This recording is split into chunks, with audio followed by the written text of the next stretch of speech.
Hello दोस्तों, नमस्कार। आपका फिर से एक बार स्वागत है बृहस्पति कोचिंग में। और चलिए दोस्तों, हम लोग पढ़ना शुरू करते हैं। जैसा कि आपको पता है कि इस समय हम लोग पढ़ रहे हैं ग्रामीण विज्ञान क्लास 11 का जीव विज्ञान बायोलॉजी पढ़ रहे हैं। चैप्टर 2 हमारा चल रहा है। जैसा कि आपको पता भी होगा कि पिछले वीडियो में हम लोगों ने पढ़ा था जंतु जगत, उसकी विशेषताएं देखी थी। तो अभी इस वीडियो में हम लोग क्या पढ़ने वाले हैं, वायरस के बारे में। ठीक है, तो अगर आप नए हैं तो प्लीज चैनल को लाइक और सब्सक्राइब कीजिए। चलिए अब इसके बाद हम लोग पढ़ना शुरू करते हैं। देखिए, वायरस आपने नाम तो सुना होगा, है कि नहीं। एक डरावना सा नाम आता है वायरस का नाम। ऐसा नहीं है कि शायद, मुझे नहीं लगता कि शायद आपने नहीं सुना होगा। आपने मोबाइल में भी वायरस सुना होगा कि अरे जब हम लोग छोटे थे, या फिर आप ही जब रहे होंगे, या फिर अभी भी सुना होगा कि मोबाइल में भी वायरस हो जाते हैं, है कि नहीं। मनुष्यों में भी अभी बीते दिन में कोरोना चला, काफी सारे लोग को काफी नुकसान हुआ, है कि नहीं। तो वायरस सबसे तो आप परिचित होंगे, कहने का मतलब ये। तो अभी इस वीडियो में दोस्तों हम लोग पढ़ने वाले हैं वायरस के बारे में कि वायरस क्या होते हैं, वायरस किसे कहते हैं, किससे बने होते हैं, इनका आकार क्या होता है, कहाँ पाए जाते हैं, ठीक है, इत्यादि बहुत कुछ जानेंगे दोस्तों। तो इस वीडियो में बने रहिए और चलिए हम लोग पढ़ना शुरू करते हैं वायरस के बारे में।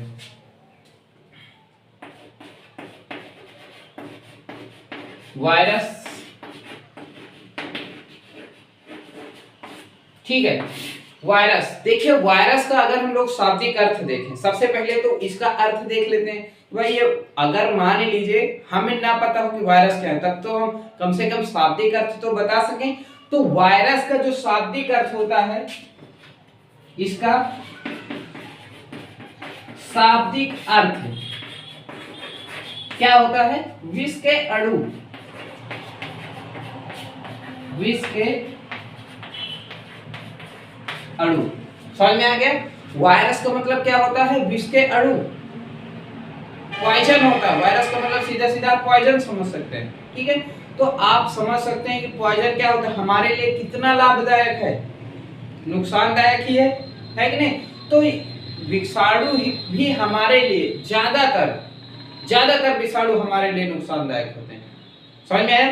तो शाब्दिक अर्थ तो आपको समझ में आ गया होगा कि वायरस का शाब्दिक अर्थ क्या होता है, विष के अणु, ठीक है। उसके बाद अब हम अगर आगे बढ़े तो अगर हमारे मन में आता है कि ये वायरस होते क्या है, आप सोचते होंगे कि वायरस होते क्या है, तो चलिए हम लोग इसे भी जान लेते हैं। देखिए वायरस क्या होते हैं। वायरस न्यूक्लिक अम्ल, न्यूक्लिक अम्ल तथा प्रोटीन के बने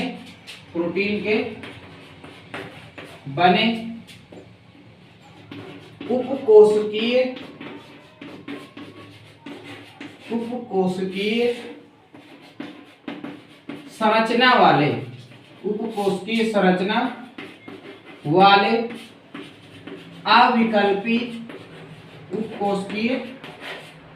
संरचना वाले अविकल्पी परजीवी हैं। समझ में आया ना कि वायरस क्या होते हैं। वायरस न्यूक्लिक अम्ल तथा प्रोटीन के बने, या फिर आप अगर आपसे बने पूछा जाए कि भाई वायरस बने किससे होते हैं, तो केवल दो चीज से मिलकर बने होते हैं, एक प्रोटीन, दूसरा न्यूक्लिक एसिड, ठीक है। आपको पता होगा कि न्यूक्लिक अम्ल जो होता है, न्यूक्लिक एसिड जो होता है, दो प्रकार का होता है, एक आरएनए, एक डीएनए। मतलब कि वायरसों में या तो डीएनए मिलता है या आरएनए मिलता है, दोनों में से एक ही पाया जाएगा। तो ये प्रोटीन के और न्यूक्लिक अम्ल के बने होते हैं। अब बने किससे होते हैं, पता हो गया आपको कि वायरस बने किससे होते हैं, प्रोटीन और न्यूक्लिक अम्ल से। उसके बाद ये उपकोशिकीय संरचना वाले अविकल्पी परजीवी होते हैं। उपकोशिकीय का मतलब क्या होता है, मन में आ रहा होगा कि हमने अभी तक पिछले में तो कोशिकीय पढ़ रहे थे, अभी ये उपकोशिकीय क्या हो गया, है कि नहीं। अचानक से कहा भाई मन बदल गया कि उपकोशिकीय क्यों लिखने लगा मैं।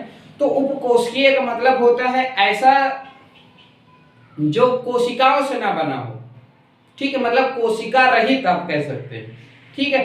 तो एक बात तो समझ में आ रही होगी कि जो वायरस होते हैं, विषाणु होते हैं, ठीक है। वायरस इंग्लिश शब्द है, विषाणु क्या है, हिंदी शब्द है। तो जो विषाणु होते हैं वो कोशिकाओं से नहीं बने होते हैं। समझ में आया ना। जैसे कि हम लोगों अभी तक हमने क्या पढ़ा, जितने भी जीव हैं सबका शरीर कोशिकाओं से मिलकर बना होता है, यही पढ़ा हमने।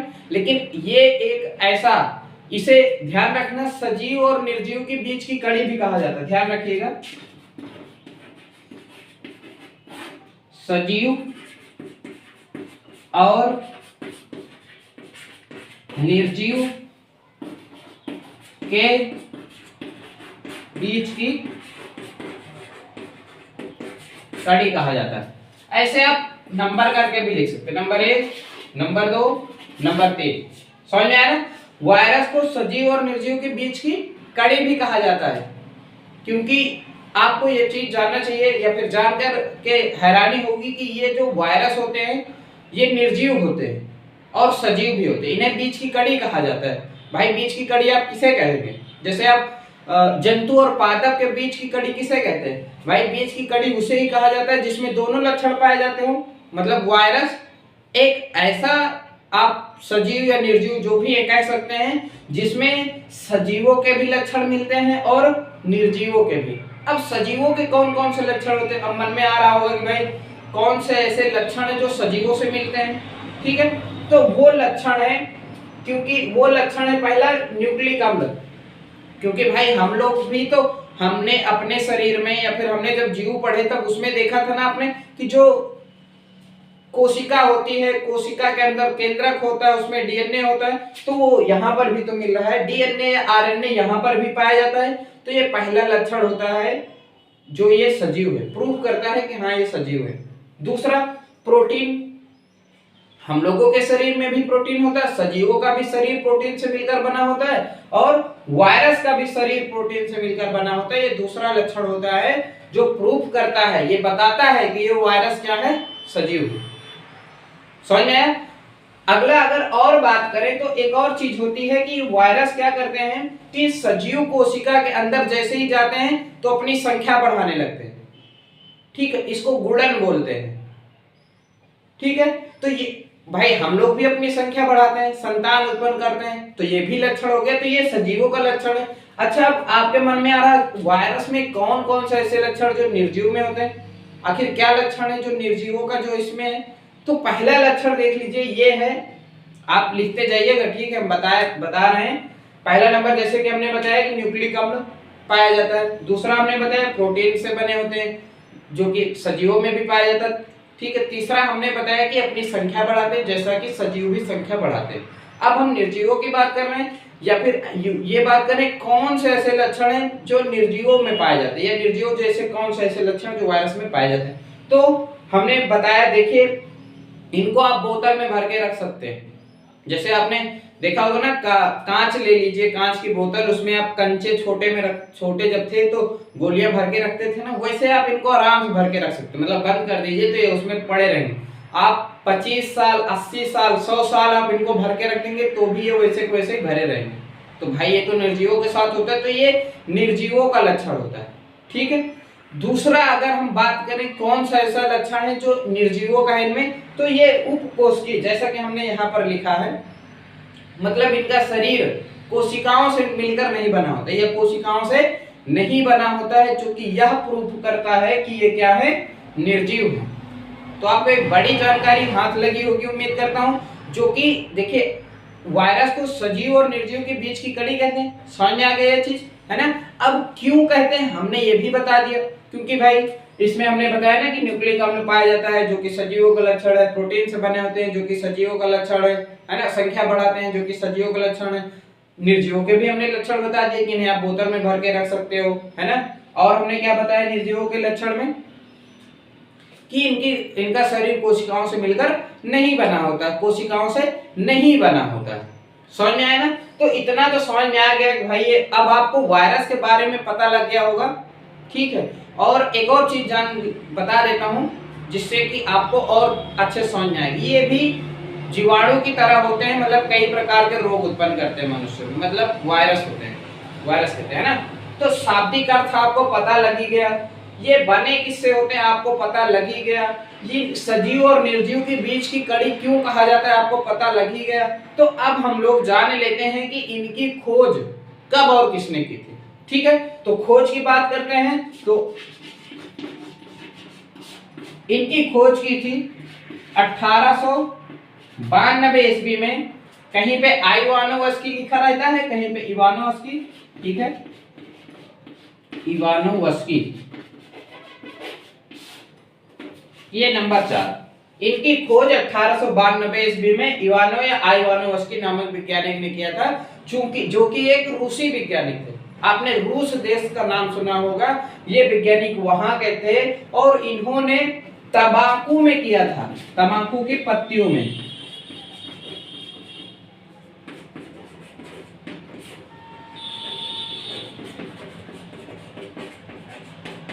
तंबाकू की पत्तियों में किया था, समझ में आया ना, तंबाकू की पत्तियों में किया था। जो पत्तियां, आपने तंबाकू का शायद पौधा नहीं देखा होगा, कभी देखना, तो उसमें एक चितेरी रोग हो जाता है। चितेरी मतलब चितकबरी पत्तियां हो जाती।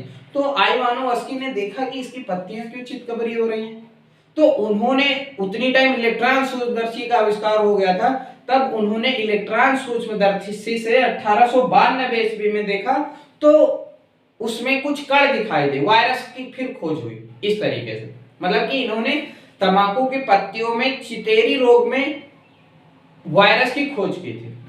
समझ में आया ना, कहां पर की थी, कैसे की थी, कब की थी, हमने बता दिया। उसके बाद भाई जब वायरस की खोज हो गई 1892 ईस्वी में, तो सारे वैज्ञानिक या फिर कुछ लोगों को लगा कहीं ये सही है कि नहीं है सही, तो एक वैज्ञानिक आए, उन्होंने, उनका नाम था बिजेरिंग,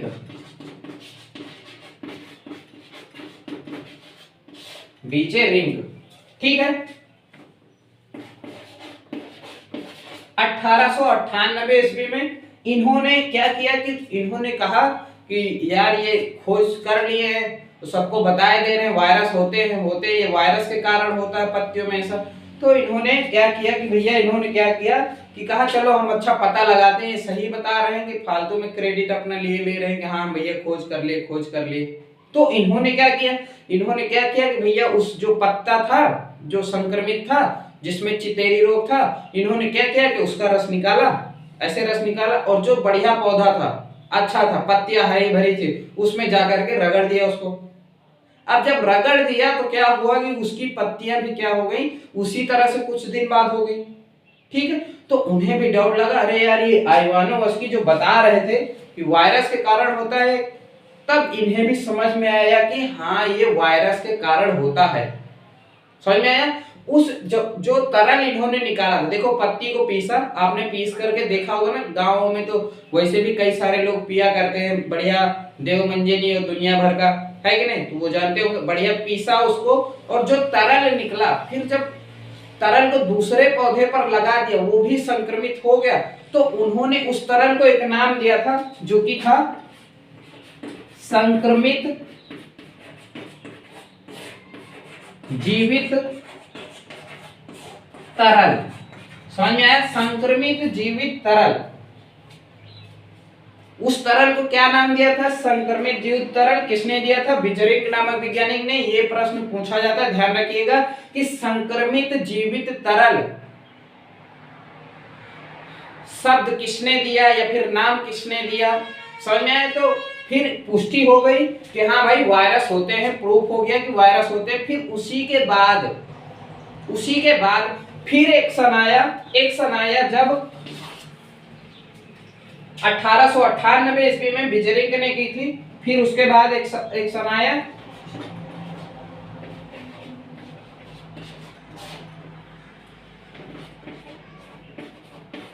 स्टेनले नामक वैज्ञानिक आए।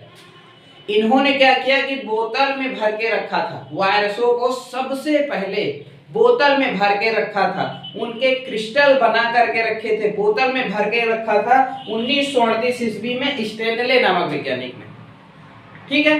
तो भाई इन्होंने जब बोतल में भर के रख दिया, तो इनको इस कार्य के लिए एक पुरस्कार दिया गया था, जिसे 1946 ईस्वी में दिया गया था, और वो पुरस्कार है नोबेल पुरस्कार। समझ में आ गया ना। नोबेल पुरस्कार क्यों दिया गया, क्योंकि इन्होंने केवल वायरस को बोतल में भर के रख दिया था बस, ये छोटा काम नहीं होता है ना, बड़ा काम है और बड़ी खोज है, इसलिए इन्हें ये बड़ा पुरस्कार दिया गया है। नोबेल पुरस्कार विश्व का सबसे बड़ा पुरस्कार होता है, ये उन्हें 1946 ईस्वी में मिला। तो अब आपको ये समझ में आ गया होगा कि वायरस का शाब्दिक अर्थ क्या होता है, पता हो गया। वायरस किससे बने होते हैं, पता हो गया। वायरस को सजीव और निर्जीव के बीच की कड़ी क्यों कहते हैं, पता हो गया होगा आपको। और खोज कब और किसने की थी, उसकी पुष्टि किसने की थी, बोतल में किसने भर के रखा था, इत्यादि आपको तो पता लग गया होगा। ठीक है भाई, जब खोज हो गई तो क्या हुआ, धीरे धीरे तमाम सारे अब लोगों को पता लग गया, वैज्ञानिकों को पता लग गया कि हाँ एक वायरस नाम की भी कोई चीज होती है। तो उन्होंने क्या किया, फिर धीरे धीरे खोजें शुरू हुई। 1898 ईस्वी में ही पेल्टर राउस नामक वैज्ञानिक थे, उन्होंने जर्मनी में, जो आप लोगों ने गांव में सुना होगा, जानवरों के खुर और मुंह पक जाते हैं, खुरपका मुंहपका बोलते हैं, फुट एंड माउथ डिसीज बोला जाता है, उसकी खोज हुई 1898 ईस्वी में। फिर 1909 ईस्वी में फिर से पीत येलो फीवर वायरस की खोज की गई। फिर 1915 ईस्वी में डी हेरेल ने बैक्टीरियोफेज की खोज की। तो इस तरीके से तमाम सारे खोज होते गए हैं और आज अब विश्व में कई सारे वायरसों की खोज हो चुकी है। तो ये तो था वायरस का परिचय, इनका इतिहास आपको समझ में आ गया होगा कि वायरस क्या होते हैं, इनकी खोज कब और किसने की थी, इत्यादि सब कुछ। तो अब हम लोग पढ़ते हैं वायरस की संरचना के बारे में, समझ में आया। चलिए हम लोग संरचना देखते हैं। ये आप अगर लिखना चाहें तो लिख सकते हैं, ठीक है, लिखना चाहें तो लिख सकते हैं। अब हम इसको मिटा रहे हैं।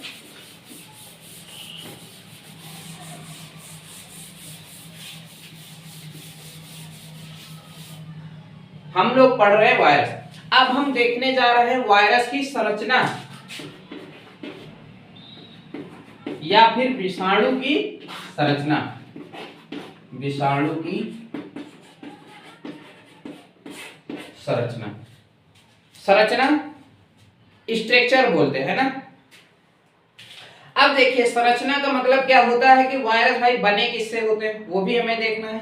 तो सबसे पहले ये चीज आपको ध्यान देना है कि जो वायरस का एक कण होता है या फिर एक वायरस जो होता है उसको विरियन बोलते हैं।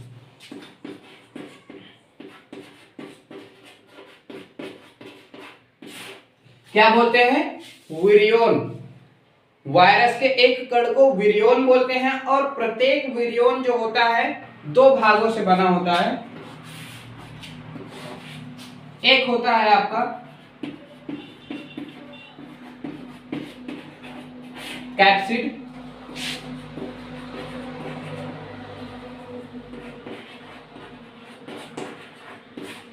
दूसरा होता है आपका न्यूक्लिक अम्ल। समझ में आया, मतलब वही चीज है जो हमने लिखा था। तो दो चीजों से मिलकर बना होता है, एक कैप्सिड होता है। कैप्सिड क्या करता है, कैप्सिड एक सुरक्षा आवरण होता है। कैप्सिड क्या होता है, सुरक्षा आवरण होता है। यह कैप्सोमियर से मिलकर बना होता है, कैप्सोमियर्स,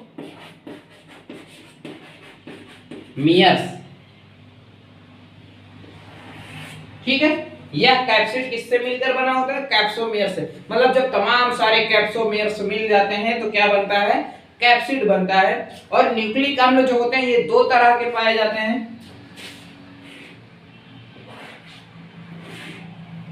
एक होता है आरएनए, एक होता है डीएनए, ठीक है।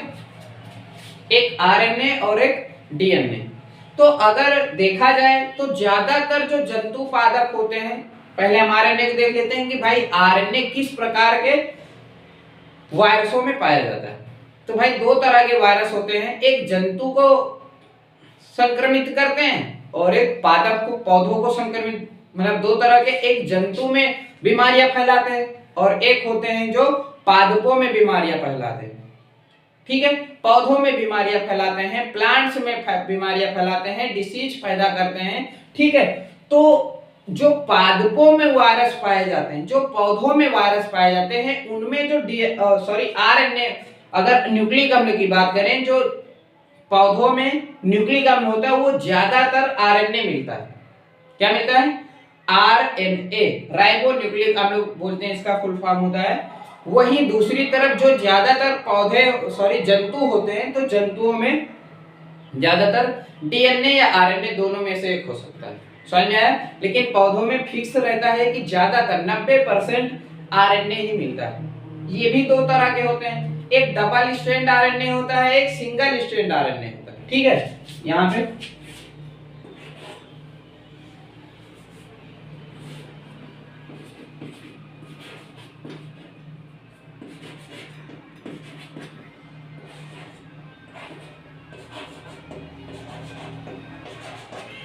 ठीक है, single strand RNA, double strand RNA, समझ में?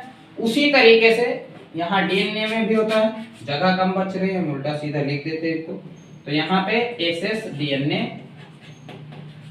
और एस आरएनए, एसएस आरएनए, समझ में आया? तो अभी आपको समझ में आया? एक चित्र बना के दिखा देते हैं जिससे पूरी तरह से क्लियर ही हो जाएगा, है ना। एक वायरस ही हम आपको बना के दिखाई दे रहे हैं।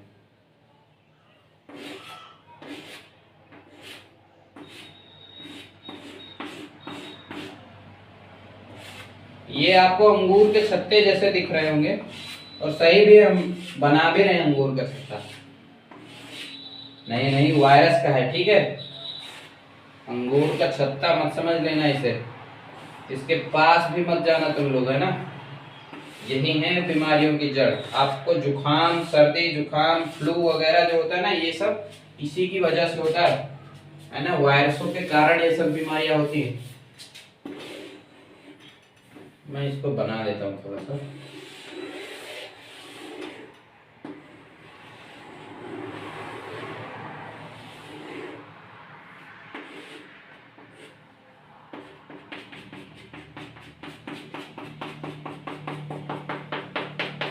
ये एक वायरस है, ठीक है, जिसकी खोज आइवानोस्की ने की थी। इसे टोबैको मोज़ेक वायरस बोलते हैं, ठीक है। आपको ये जो अंगूर जैसी संरचनाएं दिख रहे हैं ना, इसे पूरा कैप्सिड बोलते हैं। कैप्सिड क्या बोला जाता है? कैप्सिड। और ये जो अंगूर एक एक देखो गुच्छे को, आप उदाहरण के लिए ऐसे समझ में आ जाएगा, याद हो जाएगा। ये जो अंगूर का गुच्छा है, इस पूरे गुच्छे को कैप्सिड बोलते हैं, समझ में आया? गुच्छा उच्छा मत याद कर लेना, समझाने के लिए बोल रहा हूं। इस पूरे गुच्छे को क्या बोलते हैं? कैप्सिड। और एक अंगूर को, ये जो है, इसको बोलते हैं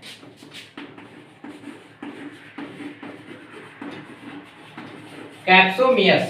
कैप्सोमियस, ठीक है, ये कैप्सोमियस है, ये कैप्सोमियस है। तो मतलब एक को जो, क्योंकि इकाई होती है, जब तमाम सारे कैप्सोमियस मिल जाते हैं तो उससे कैप्सिड का निर्माण होता है, ठीक है। ये प्रोटीन का बना होता है। और दूसरा ये होता है आरएनए, इसको बोलते हैं आरएनए।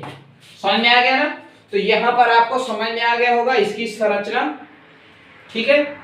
आप देख सकते हैं या फिर इसको आप बना भी सकते हैं, लगभग ऐसे ही होता है, ठीक है।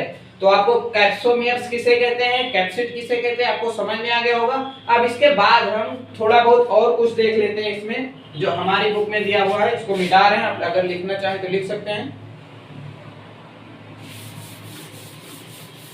अब इसके बाद हम लोग देखेंगे कि वायरसों का आकार क्या होता है।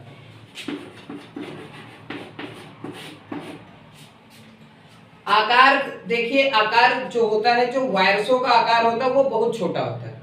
मतलब कि दुनिया में सबसे छोटे जीव जो होते हैं, जीव या निर्जीव आप कह सकते हैं, वो वायरस होते हैं। क्योंकि जो सबसे छोटा वायरस जीवाणु होता है, उससे भी छोटा माइकोप्लाज्मा होता है। तो ये जीवाणु से भी और माइकोप्लाज्मा से भी छोटे होते हैं। ये सूक्ष्मदर्शी से दिखाई नहीं देते हैं, इतने छोटे होते हैं। इनको देखने के लिए किस यंत्र की जरूरत पड़ती है? इलेक्ट्रॉन सूक्ष्मदर्शी की, ठीक है। तो इन्हें केवल इलेक्ट्रॉन सूक्ष्मदर्शी से देख सकते हो, क्योंकि वो बहुत बड़ा करके दिखाता है, किसी भी जीव को कई गुना बड़ा करके दिखाता है, इसलिए हमें ये उससे दिखाई देते हैं।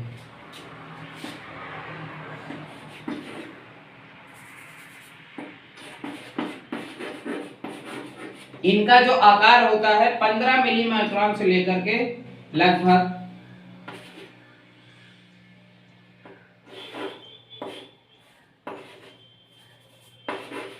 5 250 मिली माइक्रोन तक होता है। ठीक है, 15 मिली माइक्रोन से लेकर 250 मिली माइक्रोन तक होता है। और अगर हम बात करें कि वायरसों में सबसे छोटा वायरस कौन सा होता है और कितना आकार होता है, तो वो आपने नाम सुना होगा मुंहपका खुरपका रोग का। ठीक है, ये जानवरों में होता है, तो उसके वायरस सबसे छोटे वायरस होते हैं जिनका आकार होता है 20 nm। nm का मतलब नैनोमीटर, यहाँ पर ये मिली माइक्रोन है। ठीक है, ये इसको म्यू पढ़ते हैं, मिली माइक्रोन, और ये नैनोमीटर। समझ आया? तो सबसे छोटा जो वायरस होता है, ध्यान रखिएगा, सबसे छोटा वायरस, वायरसों में भी सबसे छोटा होता है मुंहपका खुरपका रोग का वायरस होता है, उसका आकार 20 nm होता है। अब ये भी मन में आ रहा होगा कि सबसे बड़ा वायरस कौन सा होता है, तो हम लोग उसे भी देख लेते हैं। चेचक का वायरस होता है,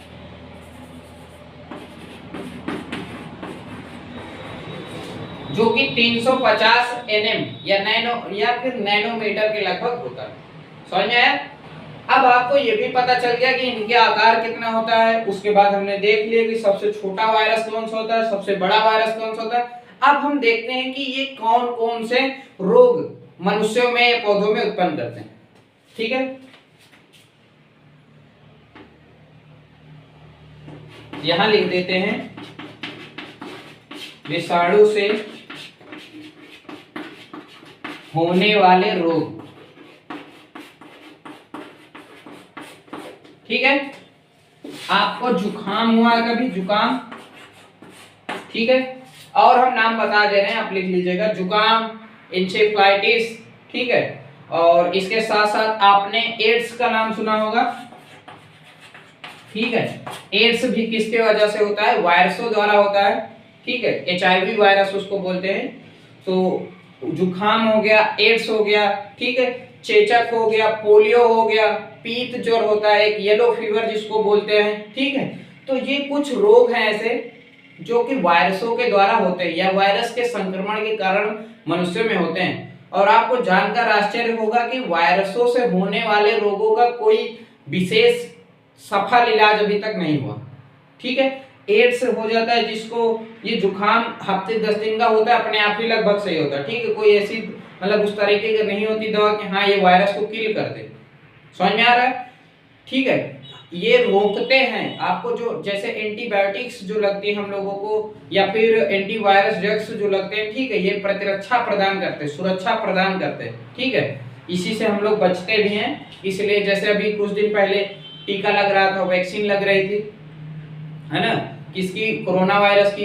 तो इससे क्या होता है, शरीर में रोग से लड़ने की क्षमता आ जाती है, तो इसी से हम लोग बचते हैं। ठीक है, तो ये कुछ रोग थे जो कि वायरस द्वारा होते हैं, जैसे हमने जुकाम, है ना, इंसेफ्लाइटिस, फ्लू, एड्स, पोलियो, चेचक इत्यादि रोग जो होते हैं वायरसों के द्वारा होते हैं। तो जो हमारी किताब में दिया है और जो नहीं भी दिया है, कुछ चीजें हमने भी अपने से बताई हैं जो जरूरी थी, जो हमें लगा कि हाँ ये आपको जानना चाहिए, वो भी हमने आपको बताया है।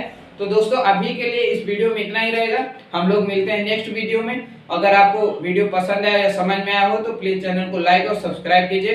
Thank you.